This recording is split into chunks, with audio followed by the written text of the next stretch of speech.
أعوذ بالله من الشيطان الرجيم. بسم الله الرحمن الرحيم.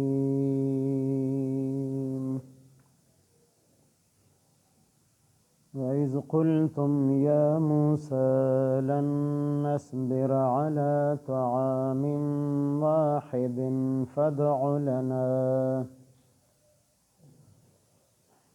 فادع لنا ربك يخرج لنا مما تنبت الأرض من بقلها وقثائها وفومها وعدسها وبصلها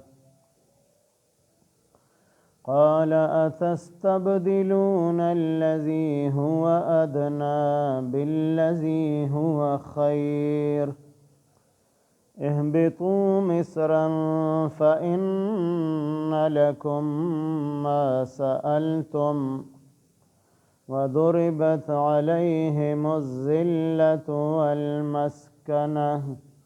وباءوا بغضب من الله ذلك بأنهم كانوا يكفرون بآيات الله ويقتلون النبيين بغير الحق ذلك بما عصوا وكانوا يعتدون. آمنت بالله صدق الله مولانا العظيم.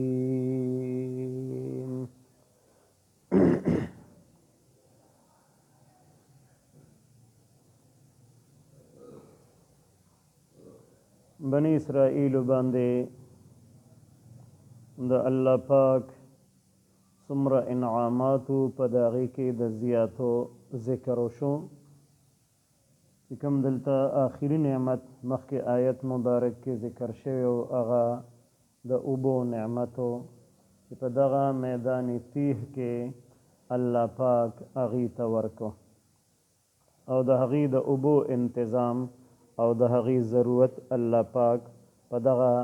دشت و بیابان کې په دغه 10 میله میدان کې الله پاک په ډېر لوی مقدار کې هغې ته اوبه ورکړي چې د هغې د ټولو ضروریاتو دپاره به کافي کېدلې. او په دغه میدان تیه کې بل نعمت د خوراک په شکل کې چې من او سلوا ورته ویلی شي دغه نعمت الله پاک هغې ته ورکړی و مفت به خوراک میلاوېده من او سلوا په شکل کې. خو د انسان فطرت دا دی چې دته یو خوراک مسلسل میلاویږي نو که هر څومره ښه خوراک وي نو د دو ترې زړه څه وخت کې موړ شي یاره وایي ذایقه بدلول پکار دي نور څه خوراک پکار دی. نو دغه شان د بني اسرائیلو زړه د دې نه موړ شو اگر چې دا مفت خوراکو بې محنته بې مشقته میلاوېده په دې سبزی او ترکارۍ او پیاز او مسور او اوږه غنم دا څیزونه دې مطالبه وکړه چې موږ له دا څیزونه پکار دي. نو چې کله د دې مطالبه وکړله نو الله پاک ورته وفرمایل چې تاسو د دې میدان تیه نه کوز شئ یو ښار ته یو علاقې ته چې هغه د کروندې لایقه وي. نو هغه ځای کې به تاسو محنت او مشقت کوي تخم به را پیدا کوي د دې څیزونو او هغه به تاسو بیا کرئ بیا به هغې سره محنت مشقت کوي هغه به بیا تیاریږي هغه به بیا ستاسو خوراک جوړیږي. او دویمه خبره ورته دا وشوله چې کله ستاسو په لاس کې تخم راغی نو بس من او سلوا به فوراً په تاسو باندې بند شي هغې پورې به تاسو ته میلاویږي تر څو پورې چې ستاسو لاسو ته د دغه څیزونو تخم نه دی راغلی چې کله تخم راغی بیا به من او سلوا بند شي. دې ته چې کومه علاقه ښودلی شوې وه هغې علاقې ته لاړل او په هغه ځای کې د تخم د دې څیزونو پیدا کو او هغه وکړو نو بس من او سلوا سلسله ختم شوله، بیا مهنت مشقت شروع شو، زمینداری شروع شو، د فصل حفاظت شروع شو، په هغې کې مشقت برداشت کول شروع شو، او دی چې څه غوښتل نو هغه ورته الله پاک ورکړل. نو دغه سبزی چې دی وغوښتلې نو د الله پاک د طرف نه حضرت موسی علیه السلام ته وحی راله چې ته د خلقو ته ووایه چې تاسو بیکاره سیز، ادنا سیز، معمولی سیز غواړئ، د هغه سیز په مقابله کې چې هغه ډېر غوره او بهتر دی، چې هغه من او سلوا دی، د الله پاک انعام دی په تاسو باندې، احسان دی په تاسو باندې، او د هغې مقابله کې تاسو معمولی سیزونه غواړئ. به هر حال چې تاسو یې غواړئ نو تاسو دغې ښار ته، دغې علاقې ته لاړ شئ، نو تاسو ته به دا سیزونه دا به تاسو ته میلاویږي. چونکې دوی نافرمانه و، اکثریت خلق په دې کې نافرمانه و، جرمونه به کول، د الله د حکم خلاف به کو، او څه خلق پکې د الله پاک حکمونه منونکي هم و. نو د هغې تابعدارو خلقو د برکته د انعاماتو د احساناتو د الله پاک هغه سلسله په دوی باندې جاري وه، او د دې نافرمانه خلقو په وجه باندې به کله کله عذاب او سزا هم راغله، څنګه چې مخکې د سخي عبادت کړی او بیا الله پاک ورته حکم وکړو چې تاسو یو بل قتل کړئ. نو دغه هم د دې سزا وه، او دغه شان په دې باندې ذلت او غریبي او فقر دا په دې باندې الله پاک مسلط کو، او د الله پاک د قهر او د غضب مستحق شو. نو هغه ذلت سو چې په هغه وخت کې دې ته وویلی شو چې تاسو به قرب قیامت پورې د حکومت نه به تاسو محرومه یې، تاسو ته به اقتدار نه میلاویږي، حکومت به تاسو ته نه میلاویږي. او نن چې موږ په ټوله دنیا کې نظر واچو نو څومره لوی حکومتونه دي، نو دا د یهودیانو نه دي بلکې دا د عیسایانو حکومتونه دي. او د یهودیانو یو وړوکی حکومت د اسرائیل په نوم باندې قایم دی، او دا د قرآن مجید د خبرې نه د آیت نه خلاف نه دی، ځکه په ټوله دنیا کې په لږ ځای باندې حکومت کول دا غلبه نه حسابیږي او دا عزت نه حسابیږي. او سیاسی خلق هغې په دې باندې پوهیږي چې په دې باندې د امریکې او د برطانیې لاس موجود دی. که دې ترې نه لاس واخلي دا خو د هغې یو فوجي چونۍ ده چې د عربو ریاستونو حکومتونو دباولو دپاره یې قایم کړې ده چې عرب په دباو کې وساتي، دې دپاره دا فوجي چونۍ جوړه کړې ده. نو که امریکا او برطانیې ترې نه لاس واخلي نو یو منټ بیا د اسرائیلو دغه حکومتو هغه باقي نشي پاتې کېدلی. او دجال چې راشي قیامت ته نږدې نو هغه په ټوله دنیا باندې 40 ورځې حکومت کوي، یهودیان به ټول ورسره او هغه به هم صرف د 40 ورځو دپاره وي، او بیا به دغه فتنه الله پاک د حضرت عیسی علیه السلام په مبارکو لاسو باندې ختمه کړي. الله پاک هغه د هغه حفاظت کړی دی، په اسمانونو کې ژوندی بره خیجولی دی، او چې کله دجال راشي نو حضرت عیسی علیه السلام د هغه د مقابلې دپاره مخکې نه الله پاک د هغه حفاظت کړی دی، هغه به ورسره مقابله کوي، او د دجال هغه فتنه د یهودیانو دا فتنه دا به د حضرت عیسی علیه السلام په برکت باندې ختمیږي. او یهودیان اگر چې په دنیا کې مال او دولت ورسره ډیر دی، لیکن د نورو قومونو محتاج دي، د عیسایانو محتاج دي، د نورو ممالکو محتاج دي، نو دا هم د هغې دپاره یو ذلت دی او یو فقر دی، یو مسکیني ده چې نور او قومونه هغې خپل غلامان شمار کوي چې دا یو قسم د عیسایانو غلامان دي دا یهودیان. او د الله پاک قهر او غضب پې نازل شو، او دا په څه وجه باندې؟ نو د دې 2 وجې ذکر کړي دي. یو دا چې دی د الله پاک د آیاتونو نه انکار کو، حضرت موسی علیه السلام او نور پیغمبران دی ته راغلل او دی ته د الله پیغام ورسو، لیکن دی د هغې نه انکار وکړو. او بیا یو وخت داسې و چې بني اسرائیلو کې په یو ښار کې 43 قومونو، او هر یو قوم ته الله پاک په دغه یو وخت کې یو پیغمبر را ولېږه، 43 پیغمبران په یو ښار کې، هر یو قوم ته ځان له پیغمبر موجود و. اوس انبیا علیهم السلام هغې خو حق او سچ خبرې کوي، هغې خو د چا پروا نه ساتي، نو چې کله حق او سچ خبره به کوله نو هغې قوم به نه برداشت کوله چې دا ولې داسې خبرې موږ ته کوي چې دا خو زموږ د پلار نیکو چې کوم روایات دي کوم رسومات دي کوم رواجونه دي دی خو موږ د هغې نه منع کوي لهذا د دې دا خبره نه منو او د 43 قومونو په خپل منځ کې اتفاق وکړو چېرې دا ټول پیغمبران په یو ورځ باندې قتل کوو چې بس دا میدان موږ ته صفا شي او چې زموږ څه خوښ چې موږ هغه شانتي کوو نو دغه بدبخته 43 قومونه راپاڅېدل او په یو ورځ باندې په یو وخت باندې سحر چې څنګه راپاڅېدل د خپل خپل پیغمبران یې راونیول او هغې ناحق شهیدان کړل بیا په دغې قومونو کې چې کوم نیکان خلق وو د انبیا علیهم السلام تابعدار وو نو هغې رامنې کول دا قوم چې داسې مه کوئ پیغمبران مه قتل کوئ دا خو ډېره لویه ګناه ده ډېر لوی جرم دی ځکه حدیث مبارک کې راځي چې د قیامت په ورځ باندې به په دوزخ کې هغه چا باندې د ټولو نه زیات عذاب وي چې د دو د لاسه یو پیغمبر شهید شوی او یا د پیغمبر د لاسه دی قتل شوی او مردار شوی نو په ده باندې به سخت عذاب وي په جهنم کې په دوزخ کې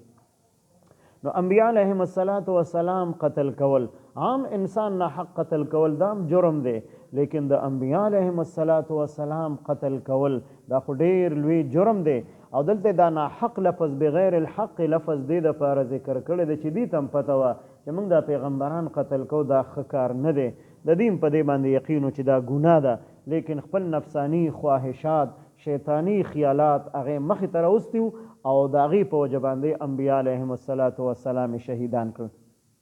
نو 43 پیغمبران او بیا چې هغه نیکان خلق راپاڅېدل د دې د اصلاح کوشش یې کوو او دې یې منع کول د دې نه چې دا پیغمبران مه شهیدان کوئ مه قتل کوئ د هغې تعداد 177 کسانو نیکان خلق هغه هم په دغه ورځ باندې شهیدان کړل نو دا د دې هغه قهر او غضب نازلېدل دي د الله پاک د طرف نه په دوی باندې چې دې پیغمبران ناحق قتل کول او ورسره د الله پاک د آیاتونو نه انکار هم کو او د دې آیت مبارک آخري جملې هغې کې د دې پیغمبرانو د قتل کولو د دې وجه ذکر کړي چې دوی ولې قتل کول دا پیغمبران نو دا قوم نافرمانه په ګناه کې مبتلا او د حد نه تېرېدونکي هم نو د دې دوو خبرو په وجه باندې دوی خپل پیغمبران هم قتل کړل او هغه نیکان خلق چې راپاڅېدل او دوی د پیغمبرانو د قتل نه منع کول نو دوی هغه نیکان خلق چې 177 تعداد یو هغې هم شهیدان کړل وَإِذْ قُلْتُمْ او یاد کې هغه وخت چې وویل تاسو ای بني اسرائیلو یا موسی ای موسی علیه السلام لن نصبر من به هرگز صبر اونکو علی طعام واحد په یو قسم خوراک باندې دا من او سلوا دا خو یو قسم خوراک دی سحر هم خورو ماښام هم خورو نو د دې نه زمونږ زړه موړ شوی دی موږ له اوس نور خوراک پکار دی چې زمونږ ذایقه بدله شي فدع لنا ته دعا وغواړه زمونږ دپاره ربک د خپل ربنا ځکه هغې ته خو دا پته وه چې دا من او سلوا دا هم د موسی علیه السلام په دعا باندې الله پاک موږ ته راکوي نو اوس بیا دعا وغواړه چې د من او سلوا په ځای باندې نور څیزونه الله پاک موږ ته راکړي کوم څیزونه یخرج لنا فدع لنا ته وغواړه زموږ دپاره ربک د خپل رب نه یخرج لنا چې راوباسي زموږ دپاره مما د هغه څیزونو نه تنبت الارض چې زرغونوي یې ځمکه چې د ځمکې نه کوم څیزونه پیدا کېږي دا من او سلوا دا خو د اسمان نه نازلیږي نو موږ د ځمکې څیزونه پکار دي من بقلها بقل ویلی شي هر قسم سبزی ته که هر قسم سبزی وي نو هغې ته بقل ویلی شي او سبزي فروش ته په عربی کې بقاله ویلی شي سعودي کې چې دکان ته سړی ځي وي بقالې ته ځمه دا بقاله د دکان د سبزی دکان ته نه وي دا دکاندار ته وي هغې پې لیکلي بقاله فلانې نومونه یې پې لیکلي نو بقاله سبزي فروش ته ویلی شي او بقل سبزی ته ویلی شي نو موږ له سبزی پکار دي چې ځمکې نه پیدا کېږي وقصائها قصه دوه معنی مفسرینو لیکلی دي یو معنی لیکلی ده ترې هسې اوږدې اوږدې وي سبزي منډی کې میلاویږي او دویمه معنی لیکلی بادرنګ نو تره او بادرنګ دواړه د دې نه مراد دي چې موږ له دا څیزونه پکار دي وفومها او د فوم هم دوه معنی لیکلی دي یو معنی لیکلی د غنم او دویمه معنی لیکلی ده اوږه چې چې موږ له اوږه پکار ده، موږ له غنم پکار دي. وعدسها او مسور د دې ځمکې، دا ها اشاره د ځمکې طرف ته په ټولو کې، او مسور د دې ځمکې پکار دي. او په جدید عربی کې عدس عرب اوس د هر قسم دال لپاره استعمالی، کاغه لوبیا وي، کاغه د چڼې دال وي، کاغه دال ماش وي، کاغه مسور وي، هر څه چې وي نو هغې ته عدس وي. نو په دې کې دغه ټول څیزونه داخل دي چې دوی دا ټول څیزونه غوښتل. وبسولها، بسول پیازو ته ویلی شي، او پیاز د دې ځمکې. دا څیزونه موږ له پکار دي، شنې سبزۍ پکار دي، ترې بادرنګ پکار دي، غنم اوږه پکار ده، مسور دال پکار دي، او دغه شان پیاز پکار دي. قال موسی علیه السلام ورته فرمایل اتستبدلون الذي، آیا تاسو په بدل کې اخلی هغه څیز هو ادنا چې هغه ډېر معمولي دی، کمزوری دی، بیکاره څیز دی چې تاسو کم غواړئ. دا کوم څیزونه چې ذکر شو چې دا څیزونه موږ له پکار دي، نو تاسو د یو اعلی څیز او د یو بهتر څیز په مقابله کې ادنا او معمولی څیزونه غواړئ، نو دا مه غواړئ. د من او سلوا، دا انعام او احسان د الله پاک په دې باندې د هغه شکر ادا کړئ چې دا سلسله د نعمتونو جاری پاتې شي. او که تاسو ناشکري کوئ نو دغه څیزونه به تاسو ته میلو شي، خو من او سلوا به در باندې بند شي. بالذي، په بدله د هغه څیز کې هو خیر چې هغه ډېر غوره او بهتر دی، چې هغه من او سلوا دي. نو من او سلوا بهتر څیز دی، د آسمان نه نازلیږي، مفتو کې نازلیږي، بې مشقته میلاویږي. او کوم څیزونه چې تاسو غواړئ او معمولي څیزونه دي، په هغې کې به تاسو مشقت کوئ، بغیر مشقته به نه میلاویږي. دوی نه بس موږ له دغه پکار دي، موږ من او سلوا نه زړه موړ شوی دی، او دا چې موږ څه غواړو نو دا دې موږ ته راکړی شي. اهبطو مصرا، کوز شئ تاسو یو ښار ته. دا میدان تیح چې نو دا په بلندۍ باندې واقع او دې سره چې ګیر چاپېره کومې علاقې وي نو هغه ښکته وي، نو بس یو علاقې ورته وښودله چې هغه د کروندې لایقه وه، وی تاسو دغه ځای ته لاړ شئ. فإن لکم، نو یقینا چې وي بس تاسو دپاره ما هغه څه سألتم چې تاسو غوښتلي دي. دا کوم څیزونه تاسو غوښتلي دي، بس دغه څیزونه به تاسو ته هغه ځای کې میلاویږي. تخم به را پیدا کړې ځان له، او بیا به دا وکرئ، نو چې څه غواړئ دا به تاسو ته میلاویږي. وضربت، او واچولی شو، مسلط کړی شو، علیهم الذلة، په دې باندې ذلت، یعنی ذلیل او رسوا شو، د نورو قومونو محتاجه شو. والمسکنة، او غریبي. وباءو، او دی اخته شو، واپس وګرځېدل، بغضب من الله، په غضب د الله پاک سره، د الله پاک قهر او غضب په دې باندې نازل شو. ذلک بانهم، دا په دې وجه چې بېشکه دوی کانو ودوی یکفرون بآیات الله، چې دی انکار کو د الله پاک د آیاتونو نه، د الله حکمونه به راتلل، د هغې نه به انکار کو، په هغې به عمل نه کو. لکه تورات کتاب ورته راغی، نو په هغې کې څومره حیلې بهانې تلاش کړې، بیا وایي صفا انکار یې کوئ، موږ عمل نه کو. وروسته بیا راځي آیتونو کې چې الله پاک بیا د کوه طور غر پې اوچت ونیو او زبردستي پې وکړله چې تاسو دا تورات منئ او که نه منئ، نو د یرې نه یې وویل چې او منو. نو دا د دې هغه انکارو د الله پاک د آیاتونو نه. ویقتلون النبیین، او دی به قتل کول پیغمبران، بغیر الحق، په ناحق سره. یعنې دوی په خیال کې د پیغمبرانو قتل کول جرمو، خو دوی د خپلو نفسانی خواهشاتو نه، شیطانی خیالاتو نه مجبورو او دغه پیغمبران قتل کول. لکه حضرت یحیی علیه السلام، هغه د خلقو قتل کو،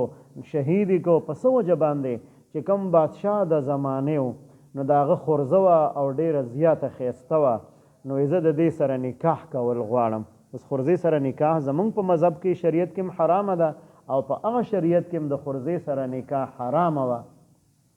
خو بادشاه چا خو لاس نیولی نه شو، چا منع کولی نه شو. یحیی علیه السلام ورغې ورپسې خبر شو چې بادشاه داسې غلطه اراده کړې ده، نو هغه ته یې وویل چې بادشاه تا ته دا پته شته دی چې خورزې سره خو نکاح حرام ده، نو دا خو ګناه ده. هغه ورته ویل ته څوک یې؟ بادشاه زیمه او د یو خبرې نه ما ته منع کې. نو یحیی علیه السلام ورته وفرمیل چې او واقعي بادشاه خو ته یې، خو زه د الله پیغمبر یم او ما ته د الله حکم دی، زمونږ په شریعت کې د خورزې سره نکاح کول دا ناروا او حرام دي، لہذا دا مه کوه. نو بادشاه را پاڅېدو وی دا رکاوټ د مخې نه لرې کومه حضرت یحیی علیه السلام په دې وجه باندې قتل کو او شهید کو. نو دا فتنې فسادونه چې زمونږ په معاشره کې پیدا کیږي، لکه یو کس ما د تپوس وکړو وی زما د خینې لور مې خوښه ده، وی نکاح ورسره کوم، نو ښځې ته مې وویل چې دا به رالکې، وی هغې راته ویل چې د مولا نه تپوس وکړه نو که نکاح کېږي نو زه به یې دله وکړم. نو ما نه تپوس وکړه، نو ما ته نه دې سره نکاح حرام ده، څو پورې د هغې دا ترور ستا په نکاح کې موجود ده نو هغې پورې د هغې سره نکاح کول حرام دي. او د هغې دپاره قاعده او اصول دا دي چې هغه دوه زنانه په یو وخت په نکاح کې جمع کول دا حرام دي، چې که په هغې کې یو نارینه فرض کې نو د هغې دواړو منځ کې نکاح حرام جوړیږي، نو بیا به د دغې دوو زنانو په نکاح کې په یو وخت جمع کول دا به هم حرامي. لکه دا اوس چې تپوس کړی د خینې لور ده، نو دا دواړه جوړیږي د یو بل سره خورزو او ترورو. نو که دا ترور دا نر فرض کړی شي نو دا به ماما جوړ شي، نو هغه خورزه شوله، نو چونکې د ماما او د خورزې په منځ کې نکاح حرام ده، د لحاظه د دغې دواړو په یو وخت په نکاح کې جمع کول دا هم حرام دي. او که دغه خورزو دا نر فرض شي نو بیا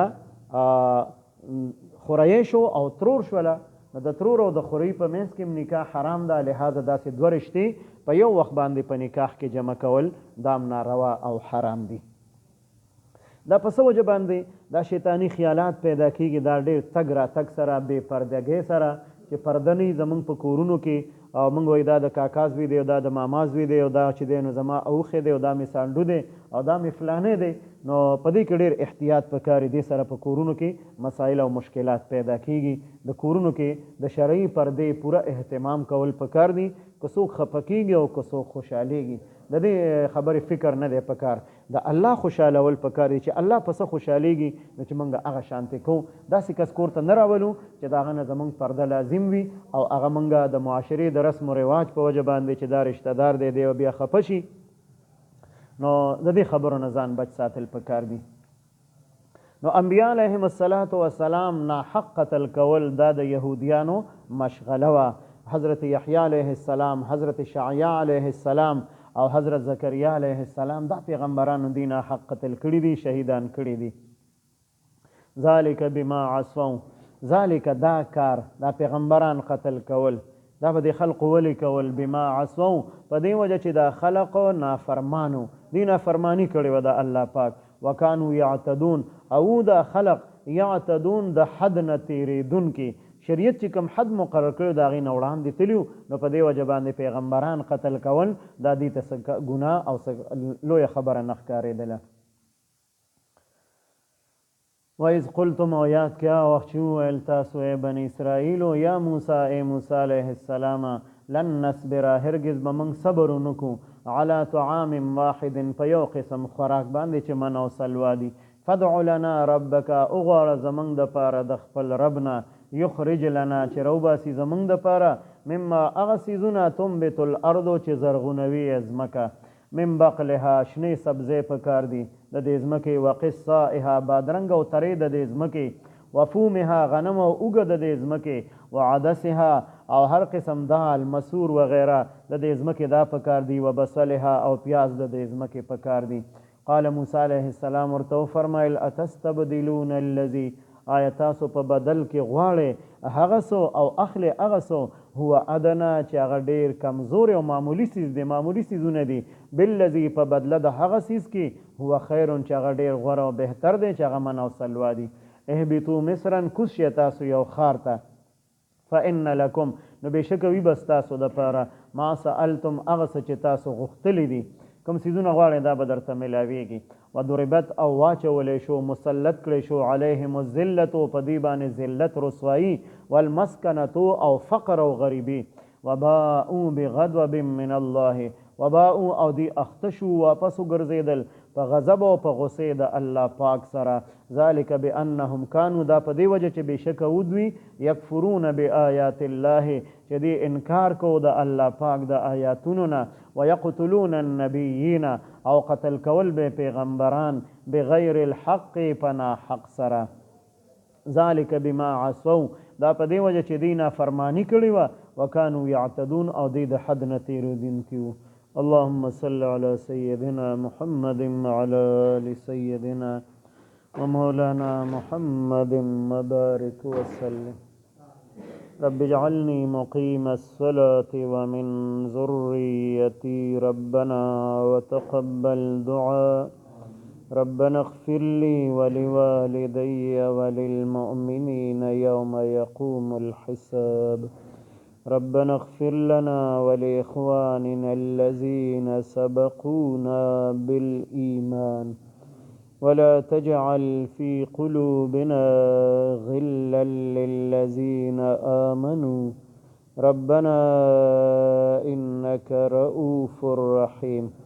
ربنا هب لنا من أزواجنا وذرياتنا قرة أعين واجعلنا للمتقين إماما.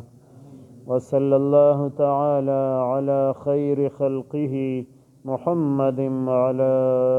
آله وأصحابه أجمعين. آمين برحمته.